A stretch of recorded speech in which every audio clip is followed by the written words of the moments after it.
situação ficou muito pior do que eu poderia imaginar. A minha paranoia me levou ao ponto de não ser mais o protetor que a minha esposa e meus supostos filhos precisavam ter. Eu me assustava com cada sombra, com cada barulho. Atirei no amor da minha vida, porque a confundi com aquela criatura. É irônico, não é? Nas minhas tentativas de protegê-la, eu mesmo acabei virando um monstro no processo.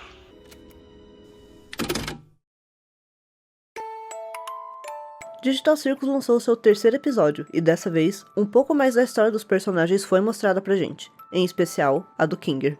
Meu nome é Lia, e hoje eu vou contar pra vocês o que tá acontecendo em The Amazing Digital Circus. Caso você ainda não tenha visto, eu recomendo que você veja os meus 2 vídeos sobre o primeiro e o segundo episódio, pra entender melhor o que tá acontecendo nesse mundo. Mas se você tiver com muita preguiça, eu vou resumir pra você. Digital Circus é supostamente um jogo ou um programa de computador onde as pessoas que trabalharam nele ficaram presas dentro dele e sem memória de suas vidas. Tudo é controlado por uma inteligência artificial que fica diariamente criando aventuras para que eles possam se distrair e não acabem enlouquecendo. Eu também quero lembrar que eu tenho um apoio com um valor mínimo de R$5 por mês. Graças ao apoio de vocês, eu consegui comprar esse microfone e eu finalmente consigo usar um microfone de verdade ao invés do meu headset. Dá uma olhada no link da descrição e considere ajudar o canal. Agora chega de enrolação e bora pra história. O terceiro episódio começa com todos os personagens reunidos do circo, enquanto a Pomni segura a respiração. Ao que parece, toda vez que eles fazem isso, alguma coisa diferente acontece com cada um deles, então eles estão curiosos pra ver o que acontece com a Pomni. A Hagatha fica com o cabelo espetado, a Gangle fica com a máscara girando, o Kinger começa a brilhar, Zubul fica com os membros enrijecidos e o rosto da Pomni fica mudando de cor. Mas a gente não sabe o que acontece com o Jax porque ele quer manter o segredo. Eles são interrompidos quando Kane chega anunciando a aventura do dia, o mistério da mansão Mildenhall. Ele já chega dizendo que é uma aventura de caçar fantasma, descobrir mistério e que ela é super madura, feita especialmente pra... Ué, cadê Zubul?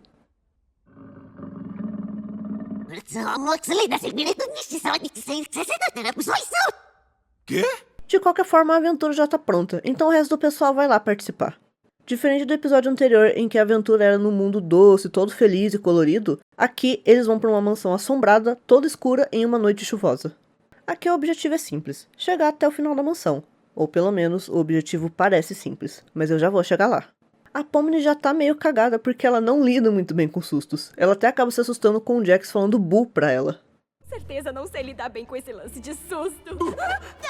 Ah, qual é? Isso nem dá medo, vai. Dessa vez eu não posso nem julgar porque eu já fiz coisa pior pra assustar amigo meu. Bom, eles seguem o caminho até que isso aqui acontece. Alguém ouviu isso?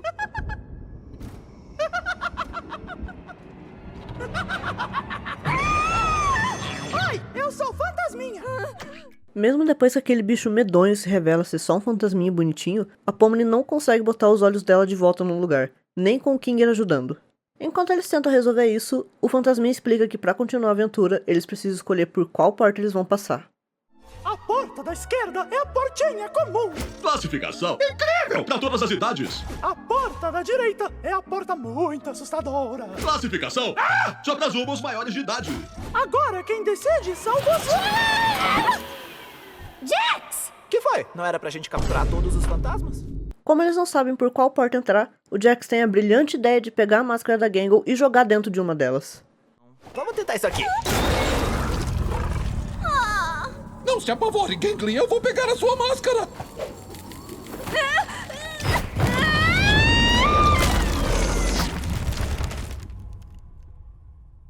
Mais uma boa aventura pra deixar a Pomni traumatizada. Enquanto isso, o Kane tá no circo procurando por Zubul. Ele quer entender por que ela nunca participa das aventuras dele, e que continuar fazendo isso vai acabar machucando os sentimentos da Bubble. Claro. Mas ele muda o foco fazendo uma salinha de terapia para que Zubul possa falar dos próprios problemas. Só que não dá muito certo porque enquanto Zubul tá falando que não tem nada a ver com as aventuras dele e que eles já falaram sobre isso antes, o Kane tá muito ocupado desenhando uma abelha. Enquanto isso, o Kinger e a Pomni acabam caindo em uma sala extremamente esquisita e medonha. Na parede tem a cabeça de todos os personagens penduradas como se fossem troféus, mas a feição deles está extremamente monstruosa.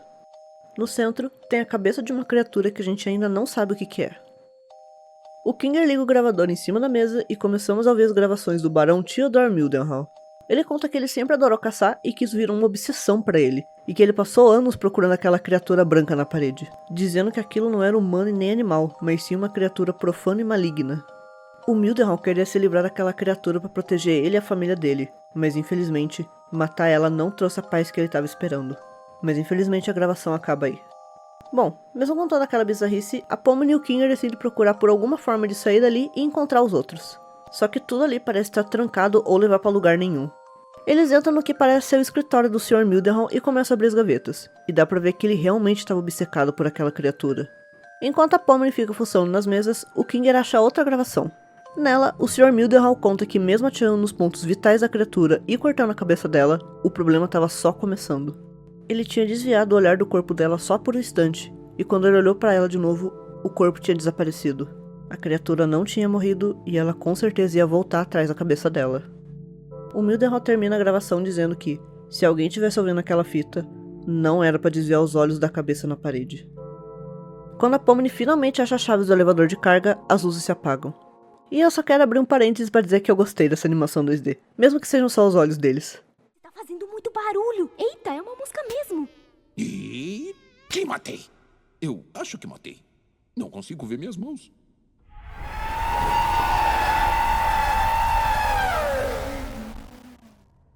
A Pomni corre até o elevador de carga e tenta destrancar a porta, enquanto o Kinger é... o Kinger. Eu acho que essa pode ser a criatura das fitas. Abre, abre, abre, abre, abre! Ah!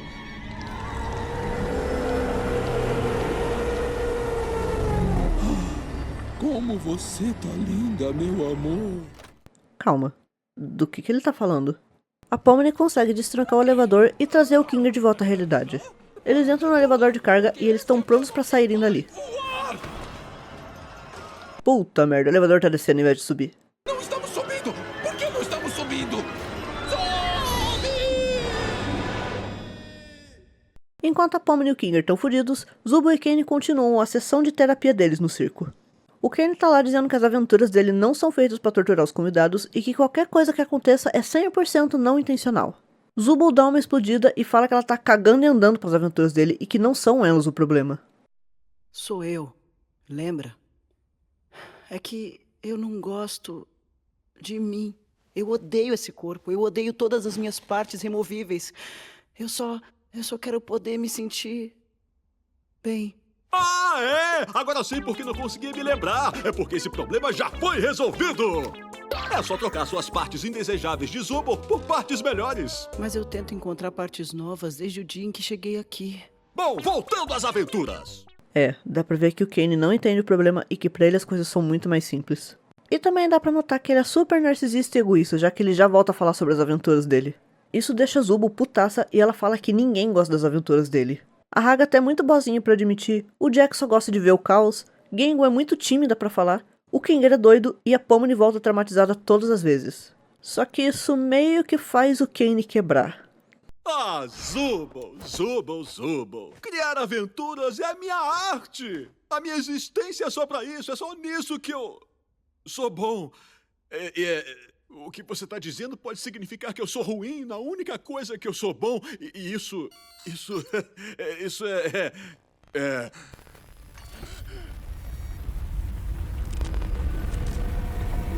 Quem é o paciente nessa sessão de terapia? Ah, é! Temos que chegar à raiz das suas questões comportamentais. Eu vou te mostrar algumas manchas e você vai me dizer a primeira palavra que vier à sua mente. É melhor deixar o Kane conduzir a terapia. Voltando pra Pomni e pro Kinger, o elevador leva eles até um tipo de adega. No fundo da sala, eles veem o cadáver com uma escopeta no colo, e na frente dele, mais um gravador. O Mildenhall começou a ficar tão paranoico que ele não era mais o protetor que a esposa dele e os supostos filhos precisavam ter. Ele estava tão assustado, pulando por causa de qualquer sombra ou barulho diferente, que ele acabou confundindo a esposa dele com a criatura e atirou nela. Na tentativa de protegê-la, o Mildenhall virou um monstro. Ele diz que desde então, ele fica naquela adega sem nada para proteger, além da própria alma. Enquanto eles ouvem essa gravação, a Pomni percebe que o Kinger tá nitidamente triste com aquela história. Bom, eles decidem pegar a escopeta que tá no corpo do Mildenhall pra poder se proteger caso aquela criatura apareça. Parece que só tem 2 balas. Vamos fazer valer. Ah, tá bom. É só eu, ou o Kinger parece muito mais lúcido do que ele normalmente é. Mas isso não importa agora porque de dentro do buraco do esgoto, o corpo da criatura finalmente aparece. E do outro lado, a cabeça desce pelo caminho do elevador. Sem outra alternativa, o Kinger atira uma bala no corpo e outra na cabeça. E até que a situação parece ter sido resolvida bem fácil, na verdade. Mas é claro que as coisas não seriam tão simples assim. O gravador começa a tocar sozinho e o Mildenhall revela uma coisa pra gente. Bom, não foi tão ruim assim. Isso seria exatamente o que eu diria se eu não soubesse que a criatura, na verdade, era um anjo de Deus. O quê? E qualquer um que o machucasse seria levado para os congelantes e espiralados abismos infernais, que é onde se encontra minha alma. Eu peço desculpas, caros ouvintes, mas eu preciso de um hospedeiro vivo para fugir do pátio dos condenados, e os seus corpos são o meu único meio para fazer isso. Não sou nenhum especialista, mas eu acho que eles estão fodidos. Ué, peraí. Como ele gravou a fita se ele tava no inferno? Então se preparem, porque o próximo suspiro que vocês derem lá embaixo será o último, e seus corpos serão meus. Ai, me solta! Eu odeio essa maldita aventura! Enquanto isso, a Agatha e a Gangle estão tomando um chazinho com a Martha Mildenhall, a esposa morta. O Jax também tá aqui, mas digamos que ele tá bem quietinho dessa vez. Elas se despedem na Martha e chegou até o final da mansão, mas eles não podem ir embora ainda porque tem que esperar a Pomni e o Kinger terminarem a aventura deles, então eles ficam ali esperando. Voltando pra Pomni e pro Kinger, ela começa a surtar porque ela tá no inferno, mas o Kinger tenta acalmar ela dizendo que o Kane deve ter preparado algum jeito deles saírem dali. Indo até o pátio dos condenados, o Kinger tem a ideia de jogar um dos olhos dele lá no meio pra poder ver o que tem do outro lado. E assim, ele consegue ver uma saída. Ele acha que pelos dois ainda terem os corpos físicos deles, eles vão conseguir sair de lá. O problema é que o Kinger tá bem pensativo sobre aquela última parte da gravação, mas a Pomni decide só ir correndo rápido. Espera, Pomni!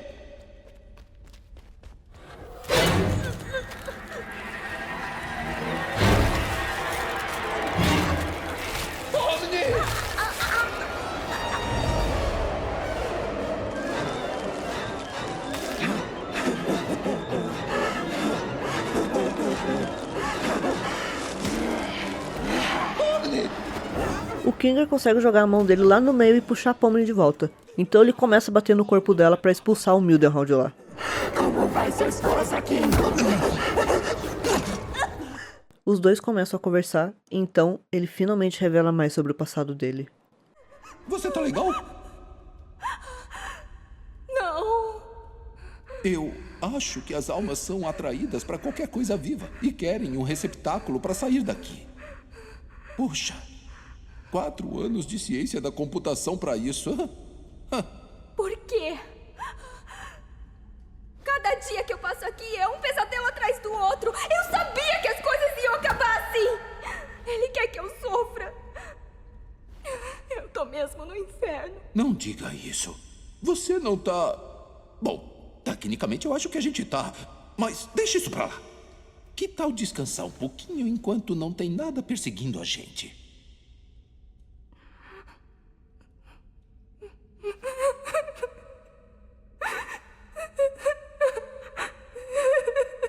Foi culpa minha a gente ter vindo parar aqui, não foi?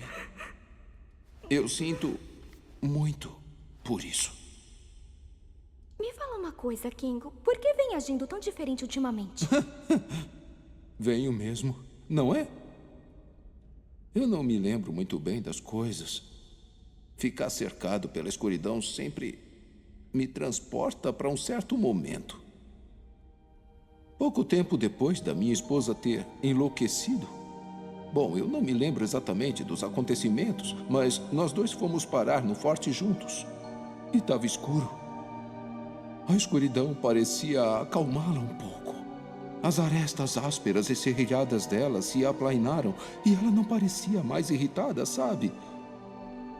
Ela não era mais a mesma, mas se acalmou o suficiente para eu poder acariciá-la pela última vez.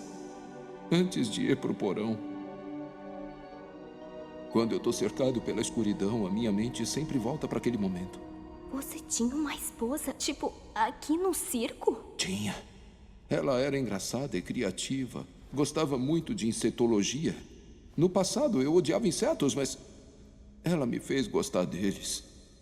Não é a minha lembrança mais animadora, mas eu pelo menos tenho controle sobre ela. Eu sei como você se sente nesse circo. Às vezes parece que tudo é em vão. É. Mas não é. Não quando se tem gente que se importa com você. Boas lembranças têm poder. Apegue-se a elas. E valorize as pessoas à sua volta. Nunca se sabe quando elas vão partir. E nesse mundo, o pior que se pode fazer é fazer alguém acreditar que não é querido e nem amado. Que bom que você tá aqui comigo. Não vou mentir pra vocês, essa cena me pega muito. Eu chorei vendo o episódio, eu chorei escrevendo esse roteiro, e eu tenho certeza que eu vou chorar de novo quando eu editar isso aqui. Mas seguindo em frente com a história, o Kinger fala de novo sobre aquela última parte da gravação que diz: o próximo suspiro que derem lá embaixo será o último. Então, ele tem a ideia de que talvez os dois consigam passar se eles prenderem a respiração.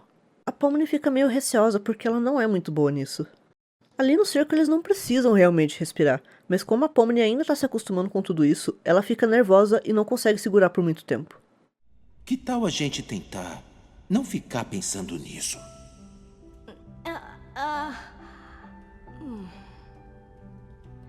Se a gente sair e voltar lá pro circo, você vai voltar a ficar louco.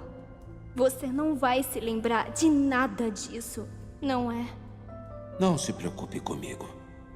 Contanto que você se lembre, vai ficar tudo bem.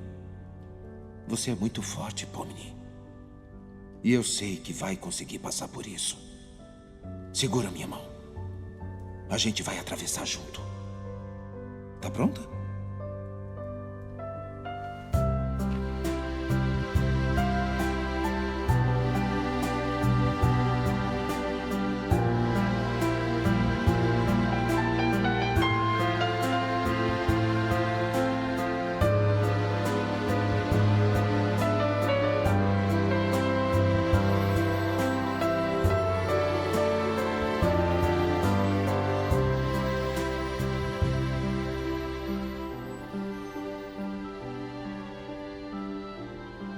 Os dois finalmente conseguem chegar até o final da mansão e se encontram com os outros personagens.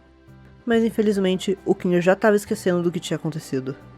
A Pomni vai até a Agatha e agradece a ela pela preocupação, e fala sobre ela nunca ter demonstrado o quanto ela aprecia isso.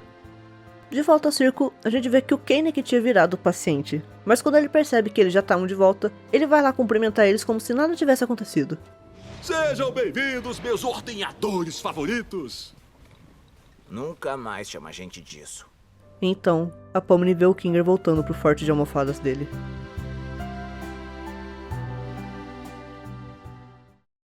E esse foi o terceiro episódio de The Amazing Digital Circus, e de longe esse foi o meu preferido entre os três. Como eu tinha falado no vídeo anterior, esse episódio teria foco no Kinger e em Zubul, então eu vou falar um pouco sobre a parte de Zubul, depois a do Kinger, e por fim algumas curiosidades e easter eggs no episódio. Bom, começando por Zubul, aqui a gente entende que o motivo dela nunca participar das aventuras do Kane é que ela odeia o próprio corpo, e isso vai muito além das partes removíveis dela. Isso pode estar relacionado com o corpo que ela ganhou no circo, que é o mais esquisito de todos, quanto a ela mesma de forma geral. Ou indo mais longe, pode até ser alguma analogia com ela se descobrindo uma pessoa não binária, e tendo algum tipo de disforia quando olha pro próprio corpo. A Gooseworks já confirmou que a Zubul não tem nem ideia do que ela é, e que ela usa qualquer pronome. Mas em inglês, ele sempre se refere a ela com os pronomes neutros. Mas seja qual for o motivo, o Kane não consegue entender. Afinal, ele é uma inteligência artificial, ele não tem compreensão dos sentimentos humanos. Pro Kane é muito mais fácil de resolver. Se a Zubul não gosta do corpo dela, é só pegar uma parte nova e trocar. Na mente dele, isso já é um problema resolvido porque ele já deu uma solução pra isso. No final do episódio, quando eles estão terminando a sessão de terapia, a gente consegue ver bem rapidinho o desenho que a Zubul tá fazendo. A imagem não é 100% clara, mas dá pra ver que ela estava desenhando pernas humanas e fazendo alguns rabiscos. Não dá pra saber se isso é o corpo que ela gostaria de ter ou se é alguma memória fora do circo, mas de qualquer forma, isso era uma coisa que estava na mente dela. A gente também entende que o único propósito do Kane é criar aventuras, e que ele é o principal pilar para manter tudo aquilo funcionando. Quando o Zubul fala que ninguém gosta das aventuras dele, ele fica meio doido pensando que ele não é bom na única coisa em que ele deveria ser bom. Isso desestabiliza ele por alguns segundos e o circo começa a quebrar. Ou seja, se o Kane não tá bem, o circo não tá bem. E ninguém sabe o que pode acontecer se o circo quebrar. Então é melhor manter o Kane feliz. Sobre o Kinger, esse episódio finalmente nos confirma que ele era casado. No meu primeiro vídeo, eu comentei sobre alguns quartos no circo estarem marcados com o X, e um deles era o da Queenie, uma personagem com um design praticamente igual ao do Kinger, com a diferença de que ela era uma rainha do xadrez. A esposa dele ter enlouquecido é provavelmente o que faz ele ser meio doido das ideias, já que ele viu ela enlouquecer e viu ela ser jogada no porão. E como parece que os outros não sabem disso, o Kinger provavelmente estava sozinho no circo quando isso aconteceu, então ele teve que lidar com essa perda sem nenhum apoio. Inclusive, lá no primeiro episódio, quando ele é introduzido pra gente, a primeira coisa que ele fala é perguntar sobre uma coleção de insetos. Dali supostamente é quem tá aqui há mais tempo. Oh, alguém aí mencionou uma coleção de insetos? Na época, todo mundo achou que ele estava se referindo a bugs de programação, mas agora é muito mais provável que ele esteja se referindo à coleção de insetos da própria esposa. Ele fica até meio emocionado vendo a rainha Glosma, porque ele acha que aquele ninho era uma coleção de insetos. É uma coleção de insetos? No segundo episódio também tem um momento bem interessante que é quando ele tá conversando com a Agatha. Ele tá falando sobre como ele lembra como foi difícil pra Agatha quando ela chegou no circo, e nessa hora ele tá com um balde na cabeça, ou seja, tá tudo escuro. E quando ele tira o balde, ele volta a ser o velho Kinger de sempre e nem se lembra do que eles estavam falando. Verdade, é muita coisa pra digerir. Não leva pro coração, não. Eu me lembro do tempo que levou pra você se adaptar. Eu tô surpresa de você se lembrar. Lembrar do quê? Além das coisas relacionadas a Queenie, o Kinger também revela que ele fez 4 anos de ciência da computação. Puxa, 4 anos de ciência da computação pra isso? Eu acho curioso que, diferente dos outros personagens, ele parece se lembrar da sua vida antes do circo, ou pelo menos de algumas coisas dela. Aliás, uma coisa que eu achei bem curiosa é o fato de um simples NPC do Kane perguntar sobre a esposa do Kinger. Eu fiquei até pensando se ele realmente era só um NPC, porque é bem estranho o Kane botar esse diálogo na aventura, mas vai saber o que passa na cabeça dele. Sai de dentro dela! Sua alma penada! Como vai sua esposa aqui? Agora é hora de comentar sobre algumas curiosidades e easter eggs durante o episódio. Quando o Kane anuncia a aventura do dia, a Bubble fala alguma coisa de trás pra frente. Eu vou mostrar aqui agora o que ela tá falando. Tô ansioso para todas as crianças que estão assistindo terem pesadelos com o monstro. Do lado de fora da mansão, tem uma lápide com o nome Peg, com os anos de 2019 a 2022. Mas não dá pra saber se isso é alguma coisa relacionada à série ou alguma homenagem a alguém ou ao animalzinho de alguém. No escritório do Mildenhall, a gente consegue ver um retrato de quando a Marta era viva. Lá a gente também vê 2 coisas interessantes na prateleira de livros dele. Uma homenagem ao Lovecraft, o criador do Cthulhu, e um livro intitulado Anjos. Isso pode significar que o Mildenhall tinha plena noção de que aquela criatura era um anjo antes de tentar matar ela. Aliás, no meio dos desenhos da criatura, um deles tem escrito "Está no meu espelho". Talvez isso possa significar que ele estava começando a se ver como a criatura depois de ter matado a esposa dele. Tem também esse desenho de uma criatura preta cheia de olhos que eu não sei direito se são as asas do anjo ou se é um desenho de um abstraído. Aliás, de acordo com o Kinger, a esposa dele tinha ficado mais calma no escuro dentro do forte de travesseiros. Ela até fica menos pontuda que o Kaufman. Eu acho que isso acontece porque a visão dos abstraídos parece ser toda clara e brilhante, então faz sentido que estar num lugar escuro faça eles ficarem mais calmos. Talvez seja até por isso que no porão não tem nenhum tipo de luz. Agora, uma coisa curiosa que eu vi no Twitter, mas que eu ainda não sei o que significa, é que todos os episódios têm alguma citação ao número 57. Eu tô mostrando aí na tela todos os momentos em que esse número apareceu. Mas infelizmente, a gente ainda não sabe o que isso pode significar. Bom, esse foi o 3º episódio de The Amazing Digital Circus. Se você gostou desse vídeo, deixa um like e considere se inscrever. E não esquece de passar lá no meu Apoia-se também. A gente fica por aqui e até mês que vem.